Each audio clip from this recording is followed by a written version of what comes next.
Professor Forsyth, in the previous interview, we reached the end of your time as senior lecturer at the University of Cape Town, but before we move to your Cambridge days, I wonder if I could ask you about your experience at the University of the Western Cape, where you taught law.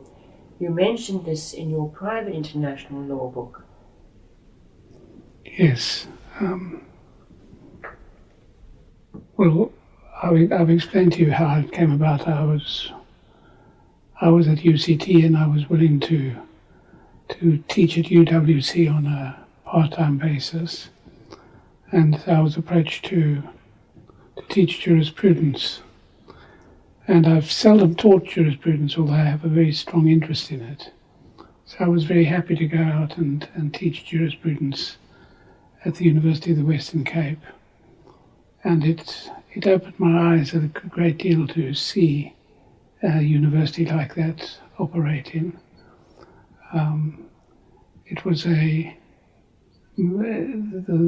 formal language of the university at that stage was Afrikaans, and the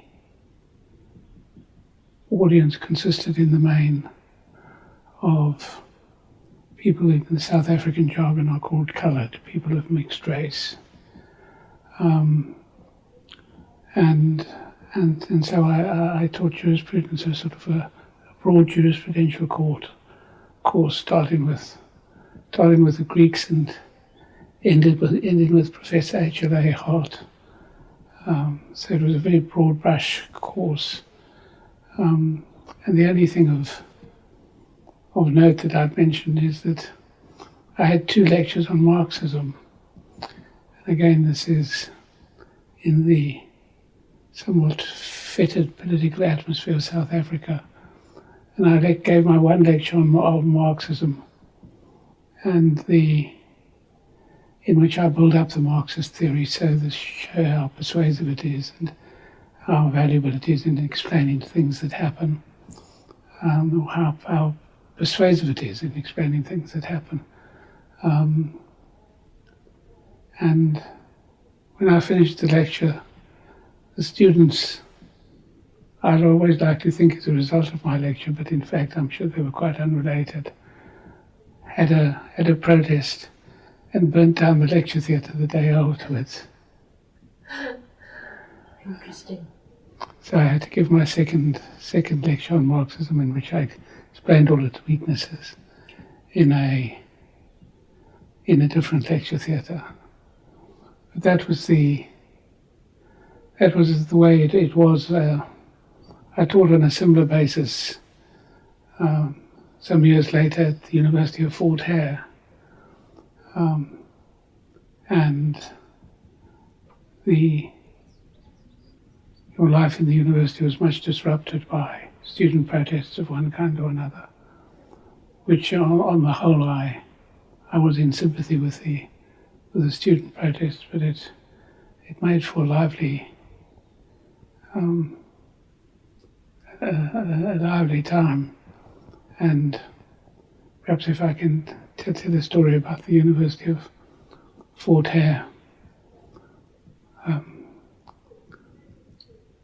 I arrived at the University of Fort Hare as a visiting lecturer, teaching private international law, as it happens, to one student. They only had one student of private international law. This was in about 1982, 1983. And I couldn't give my lecture because there were armed men on every corner of the campus, the Ciskei police. And the students had protested and had been set a deadline that they had to return to lectures by a certain point. Otherwise they'd all be dismissed. And they didn't return to lectures, and they were all dismissed and sent away from Fort Hare. And some of the students were unhappy with this. And I was one of the members of staff who was known to their lawyers, which they had brought in from Cape Town. Ian Farnham was one of them, who was a well-known counsel in the Cape, and I think afterwards a judge. And one of the issues was whether the students didn't go back to lectures because they were so scared by all the armed men on the campus. And the rector of the university made an affidavit in the proceedings to say there were no armed men on the campus on that day. And I then made an affidavit saying I was there on that day, and there were indeed armed men on the campus. And this all featured prominently in the litigation over when they challenged their dismissal. And they lost before the Ciskei courts. The judge saying at one point that he noticed the affidavit that I had made, but he didn't accept it, he didn't believe it. So I was disbelieved under oath in the Ciskei and High Court. But I see that rather as a badge of honour. Was Ian Farnham acting for the students? He was acting for the students, yes. Right. I'm not sure how their challenge was funded at this stage, but they could, or Ian Farnham might have been acting pro deo, but it was a cause célèbre. Yes. At one time. Very interesting. Thank you. So in 1982 to 1984, you completed your PhD, 2 years it took you, and I wonder why you chose the topic, the Appellate Division of the Supreme Court of South Africa from 1950. Well, it's a reflection of what I was interested in at that time.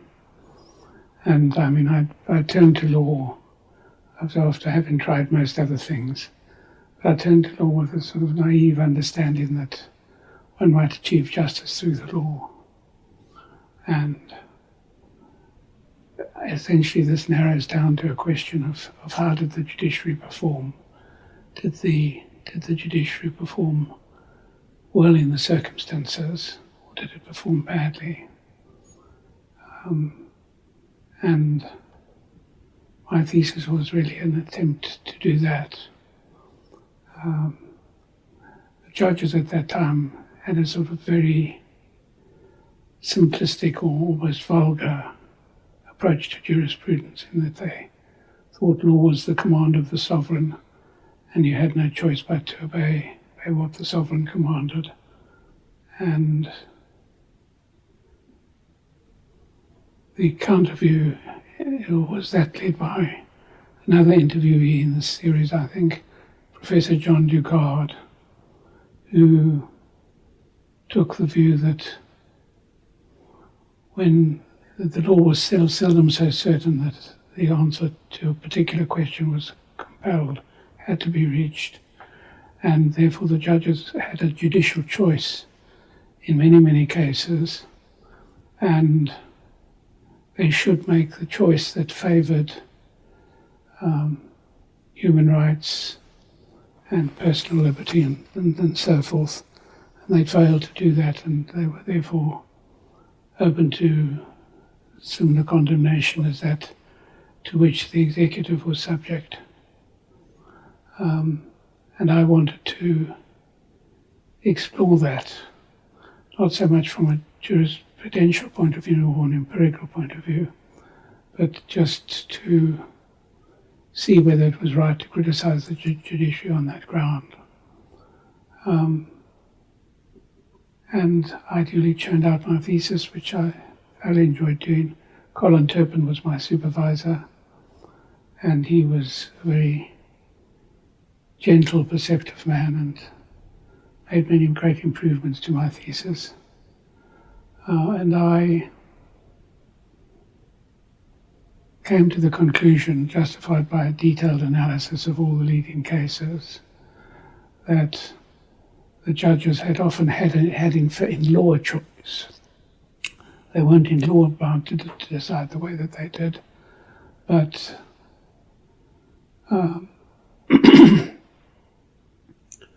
and in making those choices, they'd very often um, they very often made a choice that favoured the executive rather than liberty.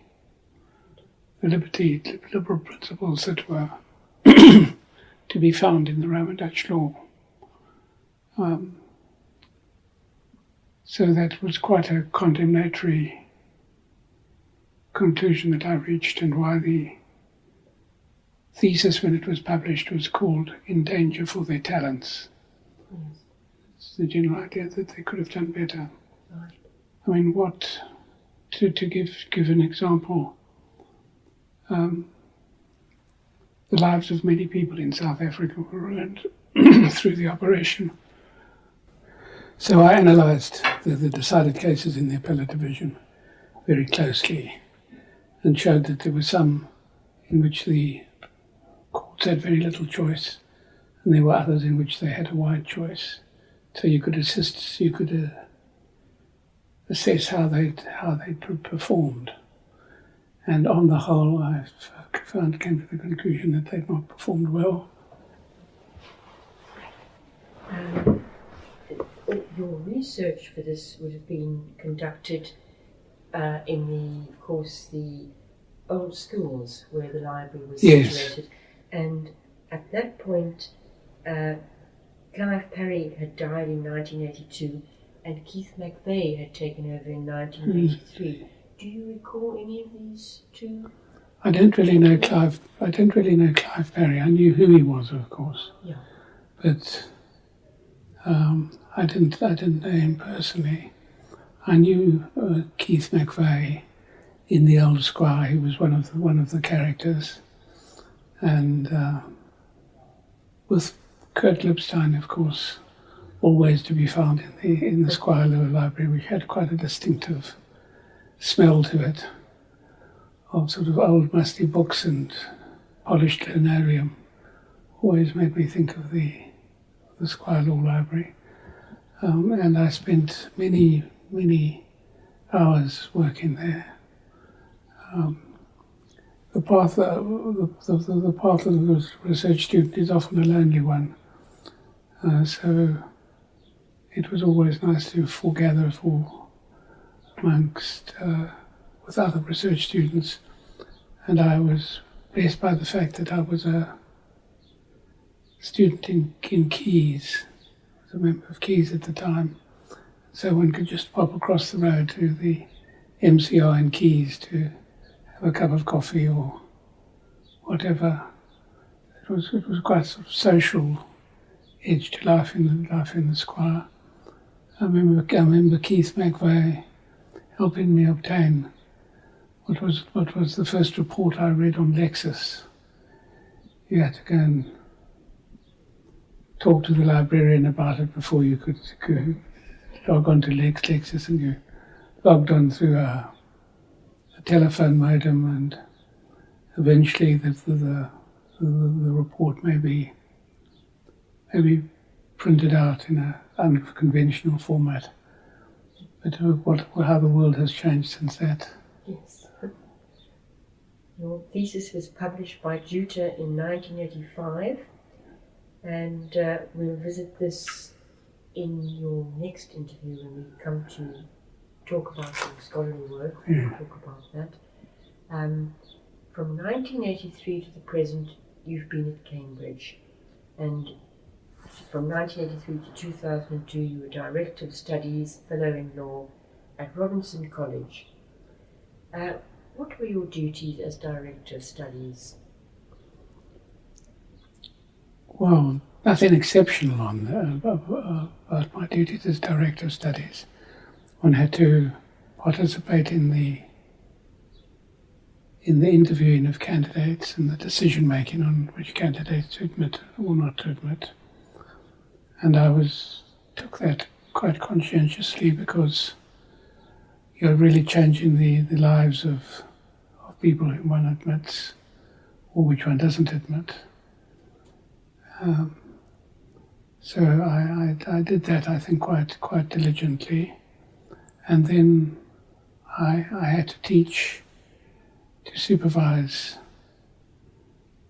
supervise the young, and I supervised in 5 subjects, doing about 17 hours a week, which is much broader range than would be commonplace these days. And as a teaching fellow, I had to do a fair bit of teaching, but I did more teaching than I was required to do, chiefly because I came to enjoy it. I like to see the students' faces light up when they understand a point. And so I like teaching, particularly in supervisions, although I never had an undergraduate supervision myself in Cambridge because I was never an undergraduate in Cambridge. So I have no experience of it from the receiving end. So I hope my supervisions, which have been made up entirely by me, are up to standard, but I think they were. That's what I did as director of studies, and I taught and directed studies, and of course I've left out a major duty of the director of studies to arrange the supervisions for his or her students, and I always found colleagues very, very helpful, and always the law faculty is different from other parts of the university where they wage great battles over who's prepared to supervise and who isn't. Most people in the law faculty were very helpful, and it ran smoothly. So you were associated with the college right from its beginnings? We're pretty close to its beginnings. I was elected a fellow in, I think, 1983. Right. And I was elected pre-elective, which supposedly because I would be able to handle the Latin. And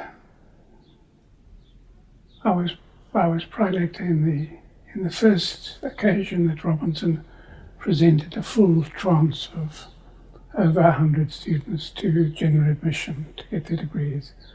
That was in 83, and I think these students would have been admitted in 79 or 79 or 80. And apropos your fellowship, do you recall the tenure at Robinson of one of our recent Goodhart interviewees, the late Sir John Laws? Of course I do. I mean, 92. But I recall John Laws as a friend rather than necessarily Goodhart Professor. I was fortunate enough when I was using one of my sabbaticals to qualify for the bar to be John Laws's pupil. And I had a most exciting time as his pupil. I would rush around behind him as we ran through the courts. He was Treasury Devil at the time, which is a noble office the Treasury Devil is permanently employed by the government to defend it in court. And these means essentially in judicial reviews. And I would dig out the authorities for John. I'd draft opinions which he didn't necessarily agree with. And we'd attend innumerable conferences with its civil servants to discuss their legal problems. And it gave me an invaluable insight into the operation of judicial review and the operation of government litigation as a whole. To be able to sense when government is fighting a point on tactical grounds or when they're fighting a point on strategic grounds. It's rather different from ordinary litigants who just have their own interests in mind, that the government always has a broader public interest to consider. And so that introduced me to judicial review in a way that I hadn't previously experienced. And it also introduced me to John Laws, who was a most remarkable man ebullient and witty and really brilliant. He could, when you were discussing a point of law with him, he had the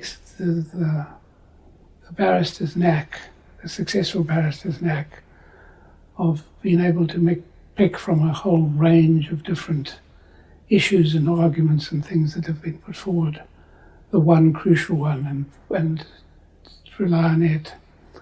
And if you were arguing with him over a point of law and you made a certain point saying, and say this must be right because of X, he would say, well, that may be so, but if you consider X more carefully, you will see that it in fact supports the opposite proposition. So you twist your words in that way, in a very persuasive way, and which is why he was such a brilliant advocate.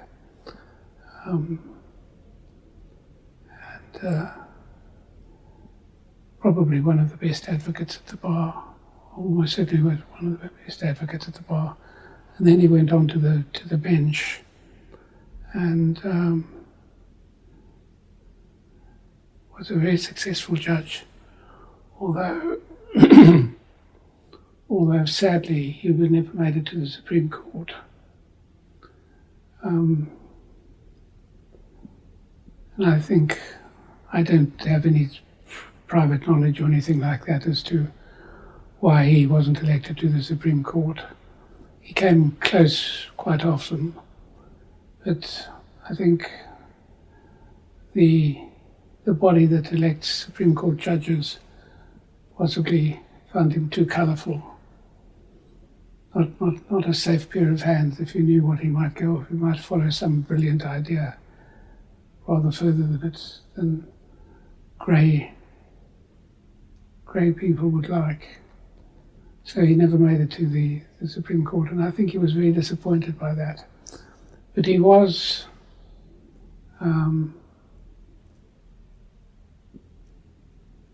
always interested in academic life, which is probably why he agreed to let me be his pupil, because I'd take a more academic approach to things. He was always interested in the academic life. He'd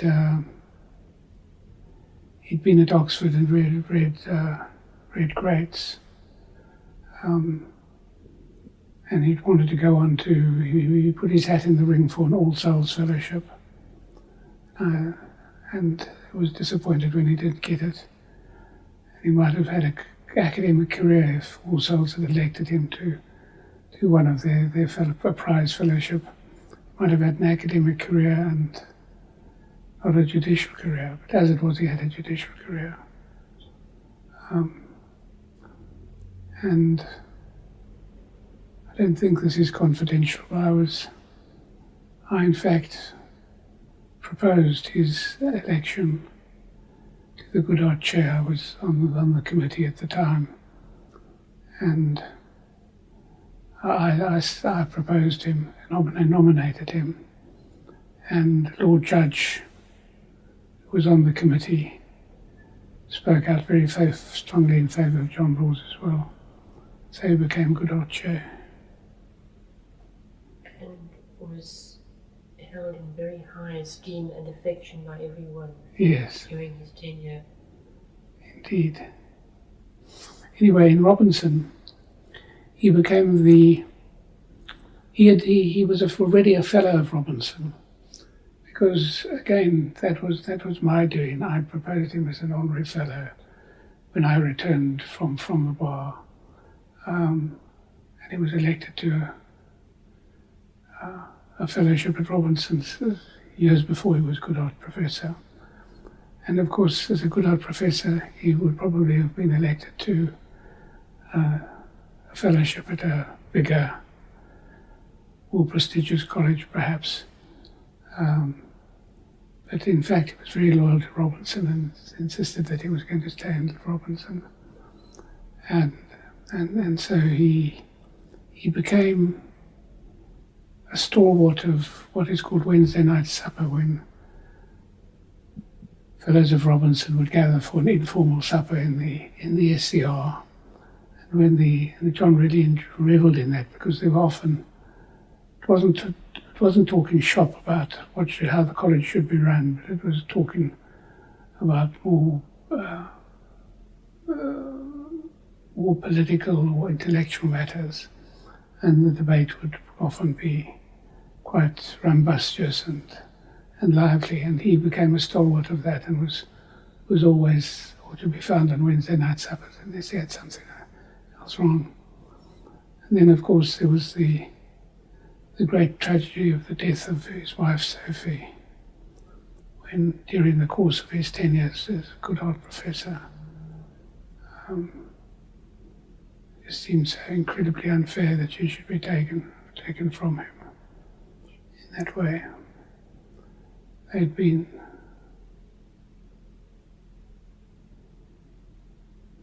They had a daughter. They have a daughter called Margaret Grace, who loved her father very deeply, and she was very upset by the death. So it was a huge, as inevitably is the case when someone dies like that before their time. It's a huge tragedy, but one that the college felt very keenly, because he'd come to be part of the college. It was always to be found at feasts and formal dinners and things like that. What a lovely account, thank you very much. Mm-hmm. You were a university lecturer in law from 1988 to 2000, and at that time the faculty was still in the old schools. So, do you have any memories of the colourful but cramped quarters that you would have occupied in the old schools? Oh yes, well, one didn't have any quarters at all. As a student, I would sit in one of the reading rooms, and as a don, I would go into the square much more frequently than I do these days. The reason being, of course, that you didn't have any electronic resources. If you were going to work do serious work, you would need to have access to a law library, and you'd have to be in that law library physically in order to do that. So I spent a lot of time and in the little rooms that were the main hall of the Squire Law Library up on the first floor, had a whole series of little rooms off it. And again, you'd find Kurt Lipstein and Bill Wade and me. And Kurt had his own little room, and Bill had his own little room. And afterwards it became the room that Bill and I used as we worked together on administrative law.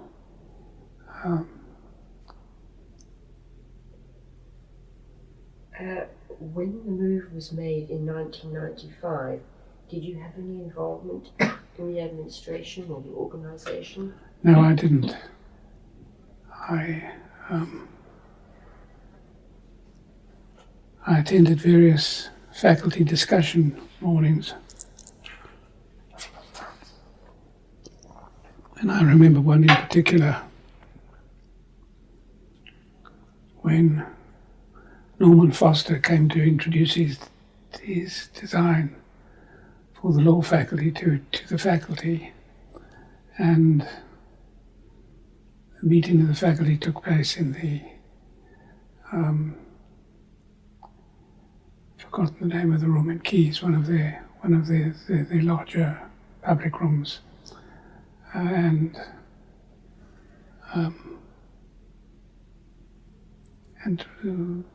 Norman Foster explained his design, great big pictures of what it would look like and so forth and so on. And some member of the faculty, I can't remember which it was, raised the issue of noise and the prospect that noise might filter through into the supposedly quiet reading areas of the Squire Law Library. And Norman Foster said he knew what he was doing. Noise was not going to be a problem because it would all have died down before it reached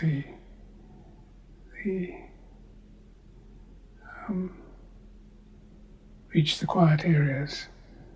And there were several members of the faculty making a note of this representation that induced the contract, because of course that afterwards became a great controversy as to who would to pay for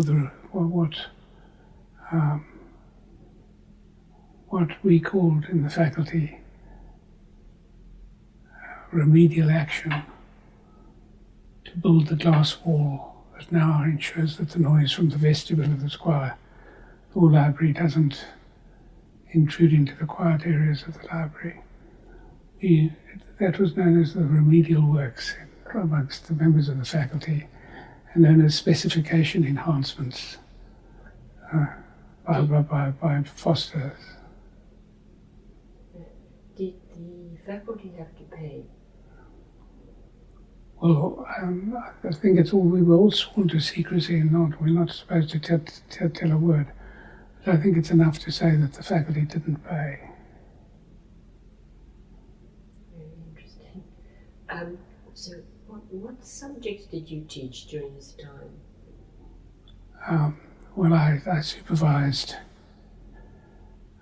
Roman law, administrative law, conflict of laws,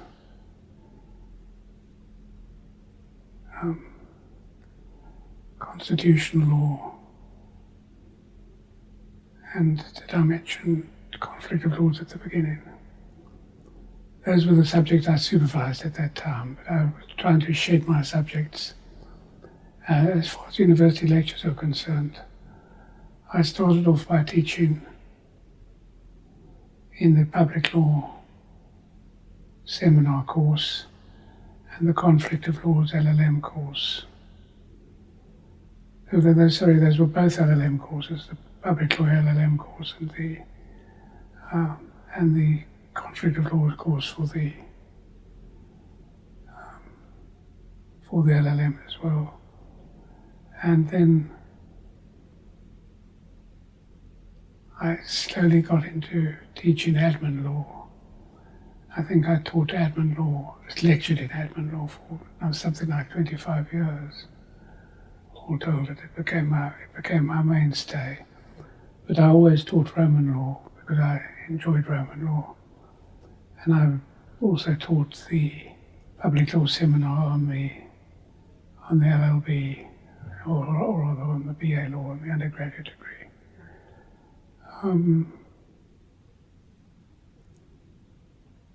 I don't think I taught anything else. Nothing else occurs to me as I'm sitting here.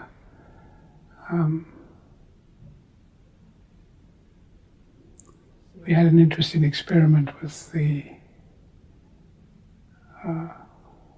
Duke University. I participated in that, where we had a joint course with Duke University, and the courses had the same syllabus but different assessment. We assessed them in the normal way, and the Duke students weren't students of Cambridge, and the Cambridge students weren't students of Duke. And this was done by an early kind of Zoom video conference between us and Duke in North Carolina. And it wasn't a sort of startling success, I don't think. The students seemed reasonably happy with it, but because it was supposed to be a mixture of US and UK law, I think one got to the situation where it wasn't very advanced US law and it wasn't very advanced UK law.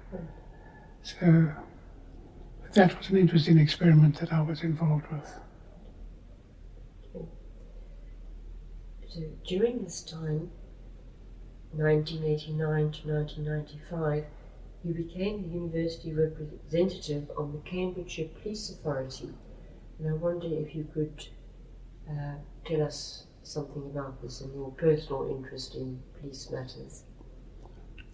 Well, I was interested in the police because the constitutional status of the police.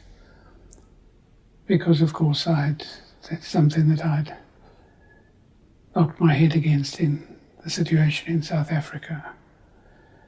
How do you determine that the police, how do you ensure that the police are within the law? And then in Cambridge, the University of Cambridge, through the proctors, had long been involved, for centuries had been involved with the policing of Cambridgeshire. And there were, I think in total, the two proctors in office, and then two other members of the university were appointed by the university to the Cambridgeshire Police Authority. And there was specific statutory power for that under the 1964 Police Act. And so I was quite interested in this, and David Williams was actually one of the representatives on the Cambridgeshire Police Authority. And he suggested that perhaps I might want to become a university representative. And I said yes, and so I agreed to do it. I was first of all a university representative, and then when I became proctor, I became a member of the police authority as a proctor ex officio. And then I was abolished for the first time. That is when Michael Howard, as Home Secretary, introduced legislation that removed anomalies such as university representatives and repealed the relevant part of the Police Act.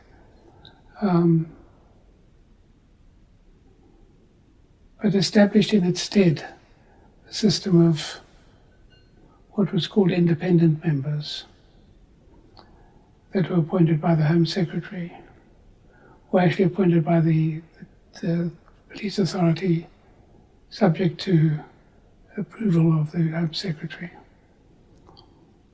And so I cast my hat in the ring, and I duly became a university representative, so I became an independent member of the Cambridge Police Authority, which was fine. I'll talk a bit later about what sort of work I did in the police authority. But I served as an independent member, and I was renewed once as an independent member. But then, was I renewed once? When I came up for renewal the second time, David Blunkett was Home Secretary, and he refused to approve my appointment. The police authority wanted to keep me, but the Home Secretary refused to approve my appointment. I think I was just a pale male Oxbridge man, and he thought the time has come for somebody else, a more diverse person, to be there.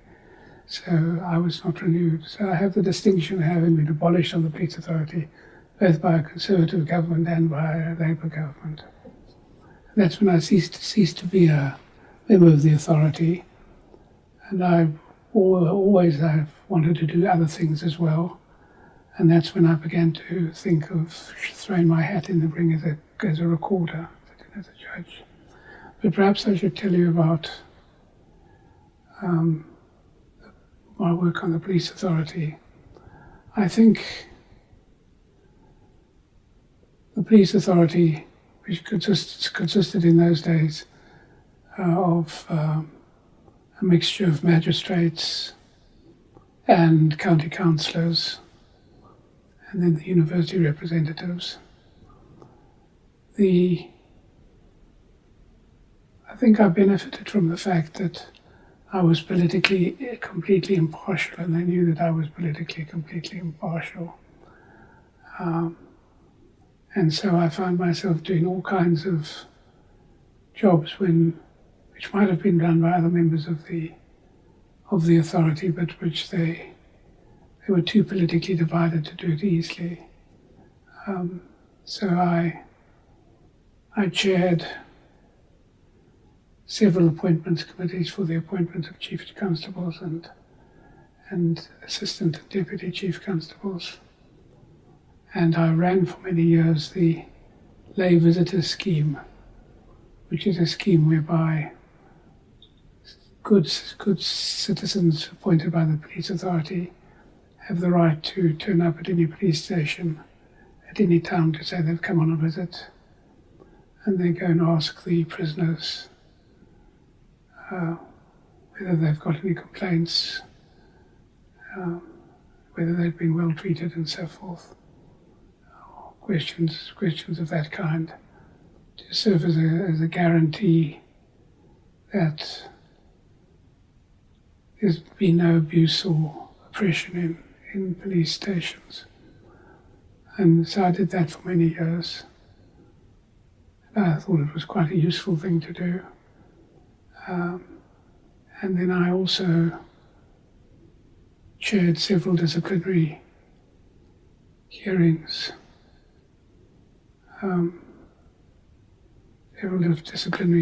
against chief constables and so forth. And there again, I think I may say I was completely impartial. I tried very hard to be impartial at any rate. And they seemed to go quite well.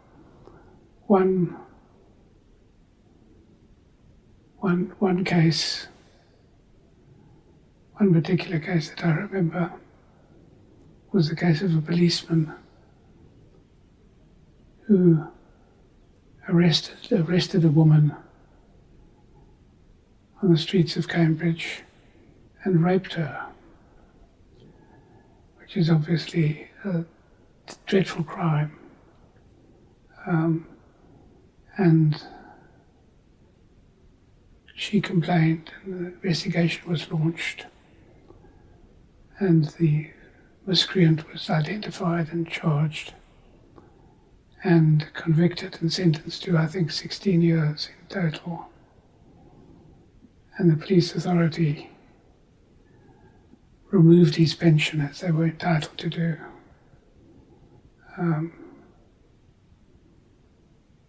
And I chaired the committee that decided that he was going to lose his pension. And this was fought by him, saying contrary to natural justice and various other things. And when we didn't listen with favour on his representations, he took us on appeal to the Crown Court. And I went up to the meeting of the Crown Court in Leeds, where they were holding it for some reason, and appeared in front of, it was in fact a High Court judge, I can't remember which one, in the Crown Court, to give evidence as to why this policeman had had his pension removed. And I'm pleased to say the appeal was rejected, and he then went to Europe and lost in Europe as well, so his pension was removed. So this kept me busy, and I enjoyed the work in the police authority, and was sorry when I was abolished by David, was not approved by David Plunkett, but that led me on to becoming a judge myself. Which we'll come to. You were a member of the Law Faculty Board on 2 occasions, 94 to 97 and 99 to 2003. Can you say anything about this? Well, there are innumerable things that we dealt with, and none of them spring to mind.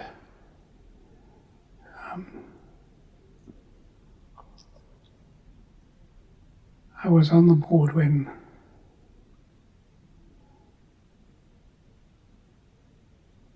I don't know how much of this is confidential, but we had a change of chairman, if you remember, when one chairman was forced out. Yes. That I think would have been the biggest event here in my time on on the faculty board. Very traumatic, but the reasons seemed to be clear at the time.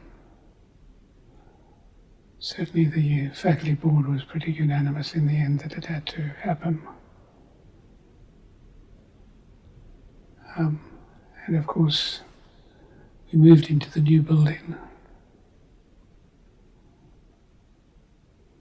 We dealt endlessly with the deficiencies in the building. That was it was John Tiley, of course, who oversaw the change from one building to the other, and then John Spencer, who then had to make the building work and had innumerable problems with the ventilation and the plumbing, and more particularly the construction of the remedial works to make the library workable. Yes, I was in all those things, but I hope I played a constructive part.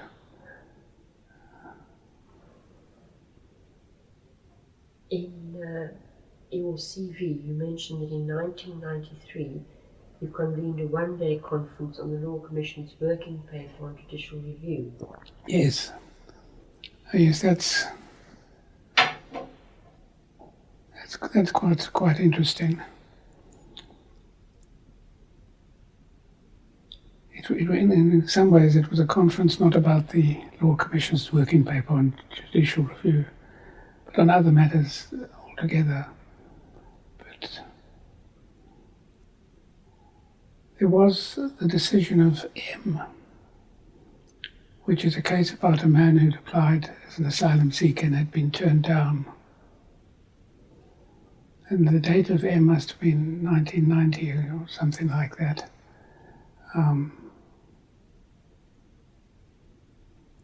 So it shows how long these difficulties of immigration and asylum seekers has been with us. Anyway, M was turned down. He came originally from Zaire, and he was ordered to be removed to Zaire.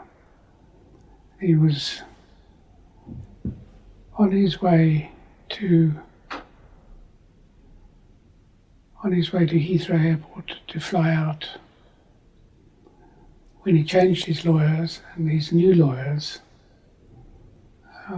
brought an urgent judicial review saying he must be stopped, must not be removed.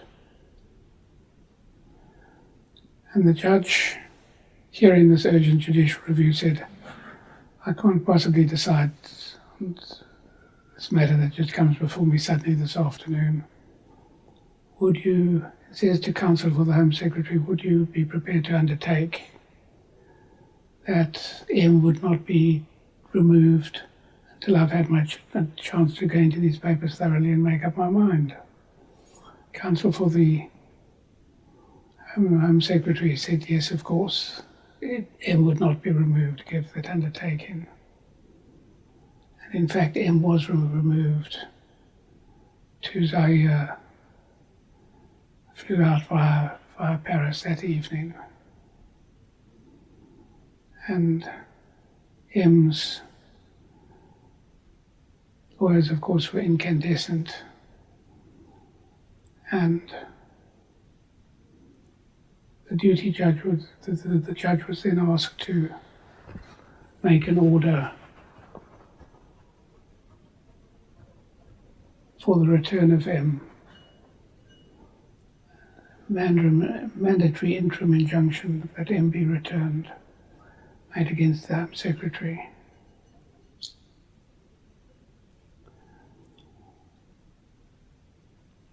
And I just stopped being John Laws's pupil at the time, but I think I was in court for the one day, saw some of it. John Laws, of course, is the Treasury Devil, was acting for the Home Secretary. And he persuaded the Home Secretary that in fact you could not make a coercive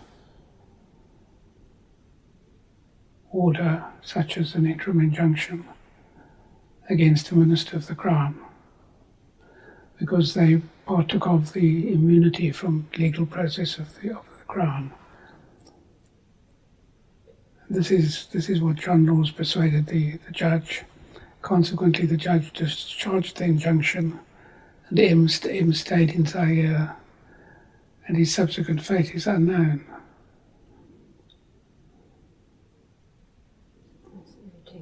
So that was the case. That was the case of M. How did we get onto him? This was your Law Commission working. Oh yes. And M was on its way to the House of Lords, and this Law Commission working paper came out, which obviously dealt with similar subjects to those dealt with in M. But I convened this conference and had, I think, at least 3 lords there. One that I remember in particular is Harry Wolff, Sir Henry Brooke, but he was only Court of Appeal. But there was quite a galaxy of judges there altogether. And Sir William Wade was given the opportunity to address the conference on why M was wrong. And this was the general view at the conference. And when it got off, I can even remember seeing Bill Wade sitting next to Harry Wolff, explaining to Harry Wolff what had gone wrong in M and how it was incompatible with the rule of law to have a minister of the Crown not being subject to judicial review. And when the matter got to the House of Lords, M was rejected, and it was established that an interim mandatory injunction will lie against the minister, and he could be found guilty of contempt and theoretically even imprisoned for failure to obey a court order. So that was the M case and the story that lies behind that conference on judicial review. Interesting. You initiated and organised 2 further conferences during your time as lecturer, both on public law, constitutional reform in the UK, and judicial review, both of which were published by Hart. Yes. Well, the first conference, the one on constitutional reform, was in 1999, I think.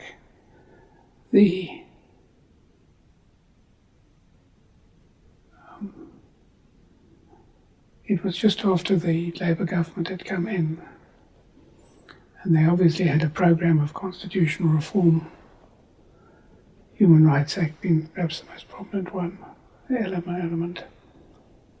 And so we put on this conference as a way of looking critically at these plans for constitutional reform. And I think it was a very successful conference. But I remembered, and it certainly had an impact upon the constitutional deliberations subsequently. But I remembered particularly, but it was also the occasion of Bill Wade's 80th birthday. And we presented to him a festschrift called The Golden Metwand and the Crooked Cord, or The Crooked Cord and the Golden Metwand, really about the role of the rule of law in judicial review. And it was published by Oxford. And it's been quite an important book too, I think. So that's what I did with that conference, and the subsequent conference on judicial review. Judicial Review and the Constitution by Hart is a book that I edited, although I contributed a couple of chapters to it as well. And it's essentially about the great debate over the juristic basis of judicial review. I held into the view that it was basis of judicial review is essentially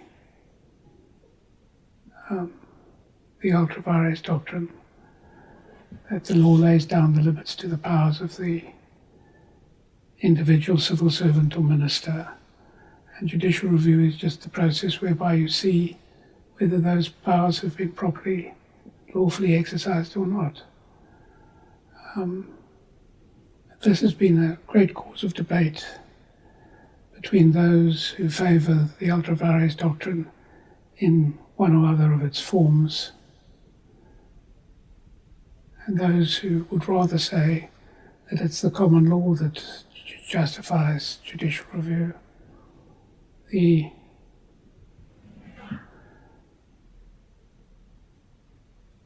That debate still rages on. It's myself and Mark Elliott versus Paul Craig, mostly.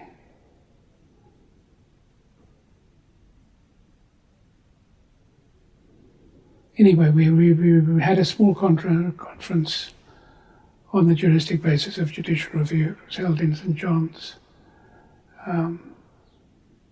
These things were thrashed out. No great conclusion was reached, but it was published as a book. And it's a book that collects all the relevant articles together, so you can, if your lecturer says to you in your constitutional course that next week we're going to talk about judicial review and its juristic basis, you can just take this one book and go away and find all the relevant articles in one place. So it's done quite well. It's a very successful book. Thank you. During this time, you also visited the Ukraine. This was 1998, as part of a Foreign Office funding party to a workshop on administrative law. And I wondered what you learnt about the differences between UK and Ukrainian views on the subject, bearing in mind that at that time it had only been independent of the Russian Empire since 1991. Yes. Well, I went to do the workshop on administrative law and spent, I think it was in total about 10 days in Ukraine.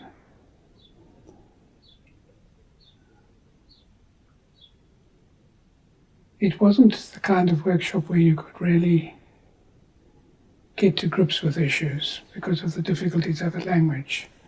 Everything was done with a simultaneous translation. But I never find simultaneous translation anything like as good as actually the ability to communicate through using a common language. But I spent many hours listening to learned papers and delivering some comments and papers of my own with the whole team. There were, I think, 6 of us being sent out by the Foreign Office altogether. I wish I could tell you that I foresaw in my experience of Ukraine what's happened subsequently, but I'm afraid I didn't. There was a strange sense. One of the most obvious things we were aware of is that there was the division between Russian-speaking and Ukrainian-speaking elements of the population. And some of the Ukrainian lawyers had been influenced, not it seemed by Russian law, but by French law, of all things. They had lots of French ideas about how their administrative law should be developed. But it was right at the beginning of their life as a state, and they've had a long way to go before they had anything really comprehensive or working properly. But I was impressed by their dedication to want to become part of the Western world rather than the Eastern world. So they argued strongly in favour of the kind of thing that I was talking about in my papers, except for the ones who'd been to university in France or whatever and didn't think that there should be anything less than a pure French system of administrative law wasn't really on. But it was interesting to be in Ukraine at that time. There was a sense of everything was fluid and practically anything could change. And obviously some of the people, particularly in the government of Ukraine that we met, were really quite keen to establish themselves in the Western sphere, to escape the core of Russia. But one thing that was clear to me, and I think it's completely non-controversial, is that Ukraine and Russia have been linked together historically for hundreds of years, and Russian culture and the Russian church and so forth seems to have started in Ukraine and then spread to Moscow and St. Petersburg. So they are rivals that have been linked together for hundreds of years. We must now wait and see what happens. Indeed. You also went to Malawi in 1998 as an advisor on the planned constitutional reform. Yeah. That was something that I greatly enjoyed doing altogether, and I don't want to make this too much of an advertisement about the things that I did, but I suppose it is.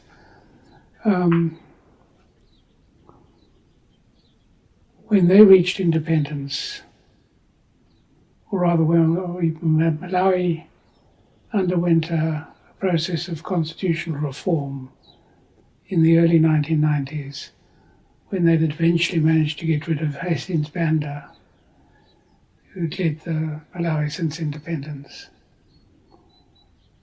They had a conference and they threw together a constitution largely based on the South African constitution that just wouldn't work. It was thrown together and illogical in 1,001 different ways. And the choice fell upon me to go out as I was technical advisor to the Law Commission, is my title. And we went through the Malawian constitution section by section, and there are about 200 sections in the constitution. The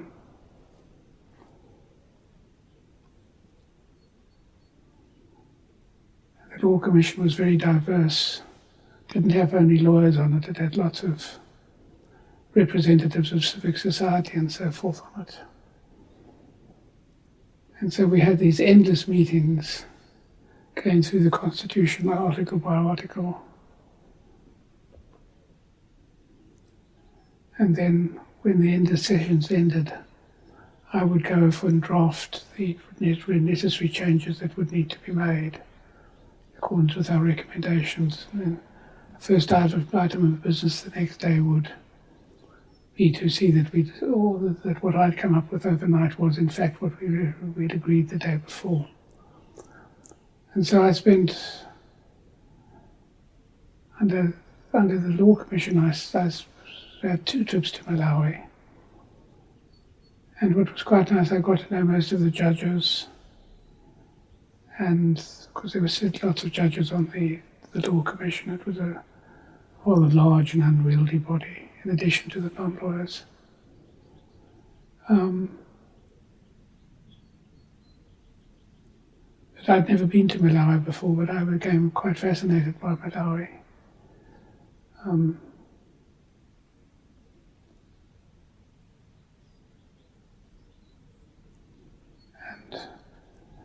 when I eventually produced the report of the Law Commission on the Constitution with 2 draft bills essentially establishing what needed to be done to make the constitution work better. And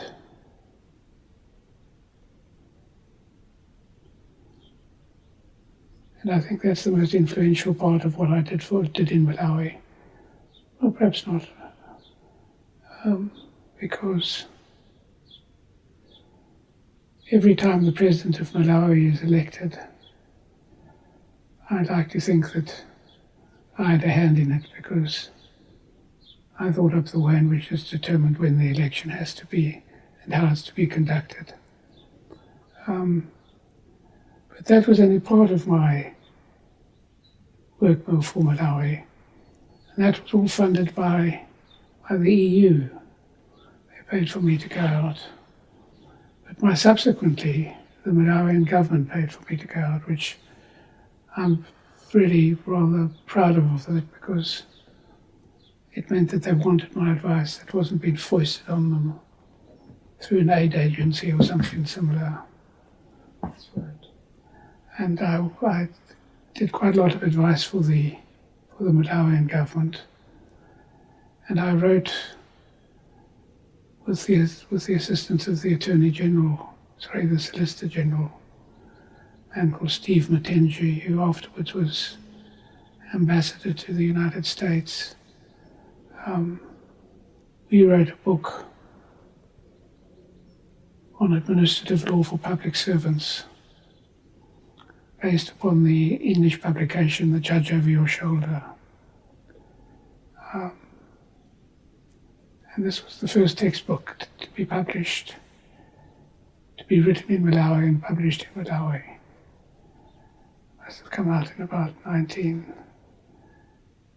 probably 2001, 2002, something like that, which is something that I enjoyed doing, because I'm a firm believer in the best way of reforming administrative law is to teach your civil servants the principles of good decision making. And this is a song that I've sung on many occasions, and I sang it in Malawi from time to time. And as a result of that, they arranged for me to go out on 3 or 4 occasions to conduct courses on law and the civil servant, judicial review and the civil servant. This was generally done to groups it was a sort of an annual event for all the permanent secretaries in their departments, would gather together in a resort down beside Lake Malawi. And I would go and conduct this course on administrative law and for civil servants. And they asked me to do it 3 times, which was quite a compliment, I thought.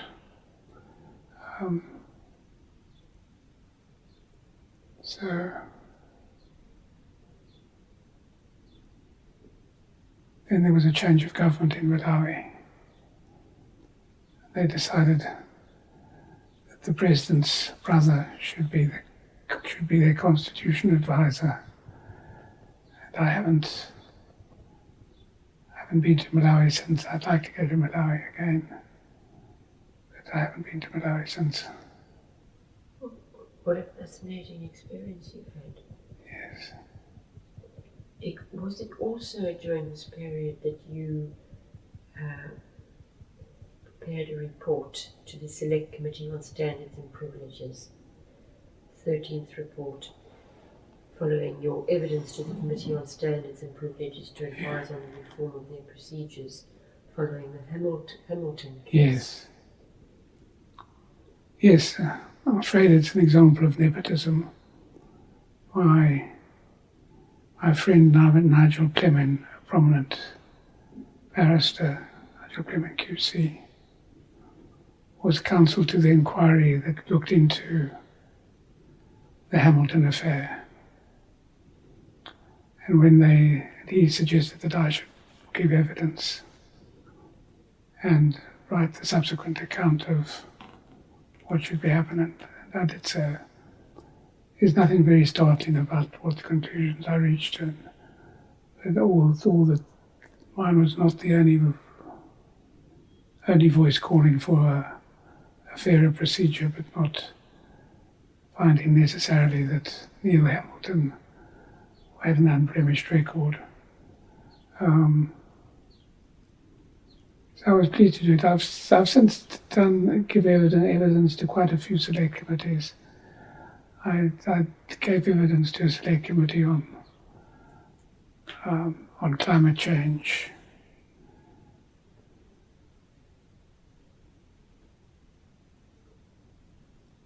I can't remember what it was called, but something to do with the sovereignty of Parliament. I must have done it quite possibly as many as half a dozen times that I've been down to Westminster and given evidence to select committees. I don't think, apart from Malawi, where I think my work was quite influential, I haven't found it particularly useful to give evidence to select committees, because you so frequently find that when it's politicians, they always have I will be accused of being too harsh on politicians, but it is what I think, that they often have the advantage of their party or themselves far too much in mind, rather than a search for the politically acceptable but well-working solution to the problem. So they split on party lines, which is inevitable under our system of government, but it does limit their usefulness. Thank you very much. I think this would be a convenient place to break before starting the section on your readership. Yeah. We can discuss that the next time we meet. Yeah. So I shall thank you most sincerely, Professor Forsyth, for another fascinating account, for which I'm extremely grateful, and greatly look forward to resuming our conversation. Thank you very much indeed.